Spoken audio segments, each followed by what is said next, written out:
ಶಿವರಾತ್ರಿಯಂದು ಶಿವನನ್ನು ಜಪ ಮಾಡುತ್ತಾ ಉಪವಾಸ ಮಾಡುತ್ತೇವೆ. ನಿರಾರ್ ಎಂದರೆ ನೀರನ್ನೇ ಆಹಾರವನ್ನಾಗಿ ಸ್ವೀಕರಿಸುವುದು. ಶಿವನು ನಂದಿಗೆ ಹೇಳಿದನಂತೆ, ನೀನು ಭೂಲೋಕಕ್ಕೆ ಹೋಗು, ತಿಂಗಳಿಗೆ ಒಂದು ಸಲ ಊಟ ಮಾಡಿ ಉಳಿದ ದಿನ ಉಪವಾಸ ಮಾಡಿ ಎಂದು ಹೇಳಿ ಬಾ ಎಂದನಂತೆ. ನಂದಿ ಸರಿಯಾಗಿ ಕೇಳಿಸಿಕೊಳ್ಳದೆ ಭೂಲೋಕಕ್ಕೆ ಬಂದನಂತೆ. ತಿಂಗಳಿಗೆ ಒಂದು ಸಲ ಉಪವಾಸ ಮಾಡಿ ಉಳಿದ ದಿನ ಊಟ ಮಾಡಿ ಎಂದನಂತೆ. ನಂದಿಯ ಸಂದೇಶ ಕೇಳಿ ಶಿವನು ಸಿಟ್ಟಿನಿಂದ ನಂದಿಗೆ ಶಾಪ ನೀಡಿದನಂತೆ.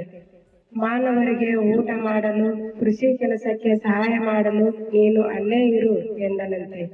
ನಿನ್ನನ್ನು ಬಿಟ್ಟು ನಾ ಹೇಗಿರಲಿ ಪರಮೇಶ್ವರ ಎಂದಾಗ, ನನ್ನ ಸನ್ನಿಧಾನದಲ್ಲಿ ನನ್ನತ್ತ ಮುಖ ಮಾಡಿ ಕುಳಿತುಕೊಳ್ಳಬಹುದು ಎಂದು ಶಿವನು ನಂದಿಗೆ ಹೇಳಿದನಂತೆ.